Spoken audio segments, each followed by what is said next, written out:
Assalamualaikum warahmatullahi wabarakatuh. Hai, balik lagi sama aku, Sarana Sarvina Nurliani, di podcast Bahagia. Gimana nih kabarnya? Semoga sehat semua ya. Hari ini aku nggak sendiri loh, ada dua temenku nih. Yang pertama ini ada Kak Anissa dari Unjani, dan yang satu laginya juga ada Kak Salman dari Unjani juga nih. Boleh kakak-kakaknya disapa dulu pendengar podcast kita hari ini? Halo semuanya, aku Anissa Raihani, aku seorang mahasiswa jurusan Psikologi di Universitas Jenderal Ahmad Yani. Saat ini sudah memasuki semester 2 akhir nih, teman-teman. Boleh Kak Salman perkenalan juga? Hai semuanya, aku Rizky Salman dari Fakultas Psikologi Unjani juga. Kebetulan aku satu angkatan nih sama Anissa. Wah, narasumber kita hari ini sama-sama dari jurusan psikologi nih. Gimana? Kalian sekelas kah atau kayak gimana? Iya, kebetulan kita sekelas, ya kan? Yap, betul banget kita sekelas. Wah, pasti seru banget ya. Oke, hari ini kita punya topik yang seru banget nih. Hari ini kita bakal ngebahas tentang gimana sih cara kita membuat keputusan yang baik dan tepat. Sekarang kan lagi banyak nih adik-adik kita yang baru lulus SMA. Mungkin banyak yang masih bingung nih buat milih, milih jurusan yang tepat. Menurut kakak-kakak nih, hal yang wajar nggak sih kalau misalkannya kita kadang suka bingung gitu untuk membuat sebuah keputusan. Nah, boleh nggak nih kakak-kakaknya sekalian sharing nih sedikit aja. Gimana sih dulu kakak-kakak waktu mau mutusin buat milih jurusan dan atau nggak di gimana caranya kalian tuh bisa sampai akhirnya milih di psikologi Unjani itu? Boleh, mulai dari aku dulu kali ya. Menurut aku wajar dong, wajar banget malah. Kan dalam mengambil keputusan itu, kita pasti milah memperkirakan segala kemungkinan dan menerima konsekuensi dari keputusan yang kita ambil gitu ya. Apalagi dalam pembahasan ini kan seputar memilih jurusan kuliah ya. Jadi wajar banget kalau kita bingung. Dulu juga ya, aku pas milih jurusan sama milih univ itu benar-benar bingung banget. Pas awal masuk SMA, aku tuh gara-gara nonton satu film gitu, jadi tertarik buat masuk jurusan hukum. Tapi ternyata cuma sekilas doang, dan aku nggak seriusin juga ternyata. Terus masuk kelas 2 SMA, tiba-tiba orang tua aku tuh nyaranin buat lanjutin ke jurusan kedokteran. Di satu sisi aku kurang minat di jurusan itu ya, tapi di sisi lain pengen nyoba juga buat ikutin kemauan mereka. Terus aku coba nyari-nyari lagi informasi seputar jurusan kuliah. Nah, aku penasaran nih sama jurusan psikologi. Karena kayak seru aja gitu, ditambah juga aku tuh emang sering jadi tempat curhat teman-teman aku. Jadi aku ngerasa kayaknya cocok deh nih sama aku gitu. Jadi aku mulai cari-cari informasi seputar dunia psikologi. Terus aku nyobain beraniin diri bilang sama orang tua aku kalau aku tuh pengen masuk jurusan psikologi. Alhamdulillahnya mereka ngizinin sih apa kemauan aku. Tapi syaratnya kampusnya itu jangan terlalu jauh katanya. Jadi aku nyari-nyari yang sekitaran Jawa Barat aja, sekitar Bandung gitulah. Akhirnya aku milih Unjani deh. Gitu teman-teman kalau cerita dari aku. Oh, kayak gitu ya. Nah, kalau dari Kak Salman sendiri gimana nih? Ada nggak sih kayak pengalaman yang sama kah atau agak sedikit beda nih dari Kak Anissa? Boleh ceritanya kayak gimana? Jadi kebetulan aku tuh kan termasuk orang yang bingung juga ya pada saat waktu itu. Kayak teman-teman udah ada pilihannya mau ke hukum, mau ke jurusan kedokteran, mau jurusan manajemen, dan lain-lain gitu. Aku sendiri tuh masih bingung gitu terus orang tua juga udah sempet, sama Kakak juga ngarahin gitu, mau kemana gitu, karena akunya juga kan bingung ya pilih jurusan dan universitas apa gitu pada saat itu. Terus soalnya gimana ya, banyak banget soalnya di sini tuh kan, universitas di Indonesia tuh, belum lagi jurusannya juga sekarang udah banyak banget ya, nggak kayak waktu dulu gitu kan, sedikit gitu. Jadinya bingung gitu, terus akhirnya Eee, ka nyari tahu gitu masing-masing, terus, setelah ngelihat kan plus minusnya kayak gimana, akhirnya aku, eee, memilih untuk jurusan yang sesuai sama diri aku, yang siap untuk aku jalanin ya, yaitu psikologi di Unjani ini gitu. Oh, seperti itu ceritanya ya. Nah, kalau dari dilihat dari cerita kakak-kakaknya ini kan kayak bingung banget gitu ya buat milih jurusan, apalagi ini jurusan kuliah gitu kan. Jadi kita juga ngambil keputusannya nih harus yang benar-benar tepat gitu, karena kan buat menyusun masa depan kita kan ya. Nah, kebetulan nih kan ada kakak-kakak dari psikologi nih. Kalau menurut perspektif psikologi nih, ada nggak sih kayak materi yang ngebahas tentang pengambilan keputusan kayak gini?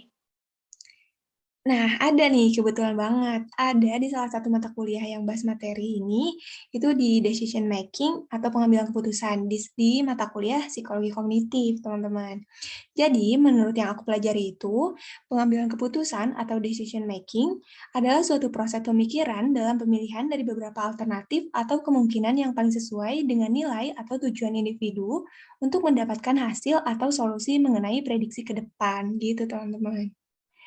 Oh, jadi kayak gitu ya penjelasan dari decision making tuh. Nah, kalau jenisnya tuh kayak gimana gitu? Ada dong.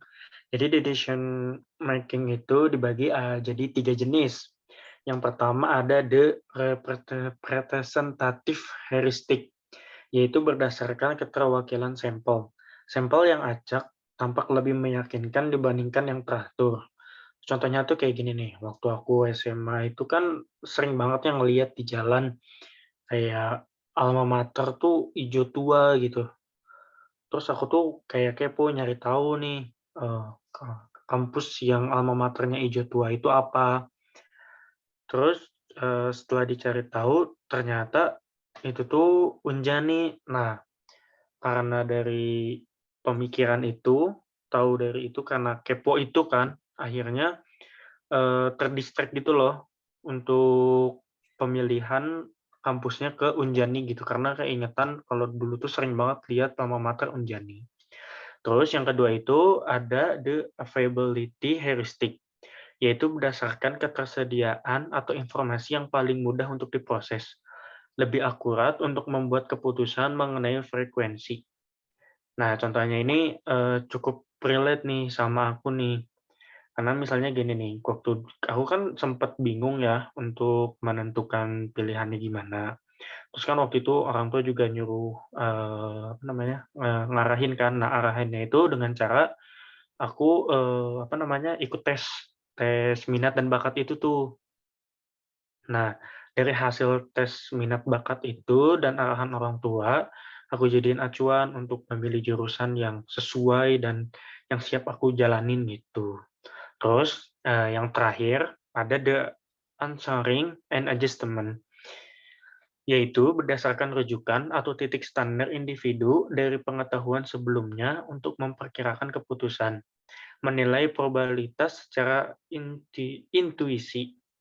Contohnya kayak misalnya nih, kamu mau masuk jurusan hukum. Nah, sebelumnya tuh kamu udah coba riset dulu tuh jurusan itu tuh bagusnya di univ mana aja. Nah, misalnya nih, kamu udah dapat tuh 2 jurusan univ, tapi di masing-masing itu tuh ada kekurangannya. Nah, terus kalau ditulis nih di list gitu, kekurangannya apa, kelebihannya apa dari 2 univ tersebut, terus sama kamunya tuh disesuaiin sama diri kamu sendiri. Jadi si list yang udah dibuat itu dijadikan patokan buat ngebuat sebuah keputusan gitu.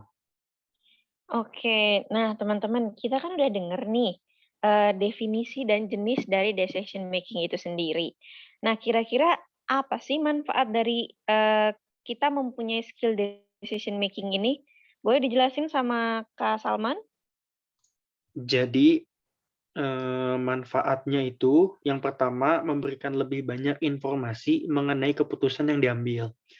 Kemudian memberikan lebih banyak alternatif untuk pilihan yang lebih baik. Lalu meningkatkan tingkat penerimaan dan komitmen. Dan yang terakhir yaitu meningkatkan kualitas keputusan yang diambil, gitu. Nah, teman-teman, kita kan nih udah denger nih, manfaat dari Kak Salman nih. Nah, kalau dari Kak Anissa sendiri, ada nggak sih cara buat meningkatkan skill decision making itu sendiri? Ada dong teman-teman. Yang pertama itu kita harus meninggalkan ego dan emosi. Karena kan membuat keputusan itu harus objektif gitu dan itu tuh nggak mudah gitu. Apalagi ini tuh buat keputusan personal gitu. Jadi dengan secara rutin berlatih menundukkan ego dan emosi, pastinya kita tuh bakal bisa lebih objektif saat berpikir gitu teman-teman. Buat yang kedua itu kita jangan pernah menunda. Karena kalau kita sering ngelakuin kebiasaan nunda, itu biasanya akan membuat kita kesulitan dalam memutuskan suatu hal. Ditunda boleh, tapi jangan kelamaan ya teman-teman. Terus yang terakhir itu kita harus selalu penasaran. Nah, dari sikap kita yang penasaran itu kan kita bakal cari jawaban dengan riset yang dalam ya teman-teman. Jadi itu juga bakal ngebuat kita lebih terampil dalam membuat sebuah keputusan. Terus kita juga bakal selalu mikirin keuntungan dan kerugian dari hasil keputusan yang akan kita ambil nantinya. Contohnya itu kayak di ceritaku tadi tuh, pas tahu ada jurusan psikologi, aku kan langsung penasaran banget dan langsung cari tahu gimana aja sih kuliah di jurusan psikologi, apa aja prospek kerjanya gitu-gitu. Nah, teman-teman, kita kan udah denger nih, kakak-kakaknya tadi udah ngejelasin sedikit materi tentang decision making. Aku mau nanya nih, ada nggak sih, Kak, tips dan trik dari kakak-kakaknya nih untuk pengambilan keputusan untuk jurusan ke depannya yang tepat tuh, kayak gimana sih biar kita tuh nggak nyesal gitu udah ngambil jurusan itu gitu? Boleh boleh. Jadi gini nih, tipsnya dari aku ya. Tips yang pertama itu, definisikan terlebih dahulu masalah yang akan dicari keputusannya. Terus kumpulkan apa saja nih hasil keputusan yang paling memungkinkan. Terus cari pro dan kontra dari setiap hasil keputusan tersebut. Terus habis itu dipilih nih salah satu keputusan yang terbaik. Terus nilai apa aja dampak positif dan negatif dari keputusan tersebut. Terus modifikasi keputusan dengan melakukan tindakan yang diperlukan, begitu. Aku izin nambahin ya teman-teman, sebenarnya buat ngambil keputusan itu nggak selalu harus ngikutin hal-hal yang disebutin barusan gitu sama Kak Salman sih. Yang terpenting itu kita harus selalu membuat keputusan itu dengan objektif gitu teman-teman. Wah, nggak kerasa banget nih ya, waktunya udah mau habis aja nih. Gimana podcast hari ini? Seru kan pasti, dan buat kakak-kakaknya makasih banget nih ya Kak, udah mau meluangkan waktunya sama kita buat sharing-sharing. Semoga kedepannya kita bisa ketemu lagi nih, bisa sharing-sharing lagi nih dengan masalah, dengan materi yang nggak kalah serunya. Ya, terima juga udah diundang ke podcast kali ini. Aduh, dari waktu itu udah nungguin, akhirnya sekarang kesampaian gitu dan semoga materi yang disampaikan ini bermanfaat, mudah dimengerti sama teman-teman semua. Iya, makasih banyak ya teman-teman udah mau sharing-sharing juga sama kita. Mungkin itu sedikit ilmu ya dari kita yang bisa kita ambil gitu ilmunya. Oke semuanya, kayaknya, podcast kita hari ini udah cukup sampai di sini dulu nih ya kali ini. Semoga seperti yang bisa disampaikan oleh kakak-kakaknya, semoga materinya, bisa nyampe nih ke kalian, kalian bisa ngerti, bisa nangkep apa yang kita bahas hari ini. Sekian menyenangkan dan jangan lupa untuk selalu tersenyum. See you on the next podcast, bye.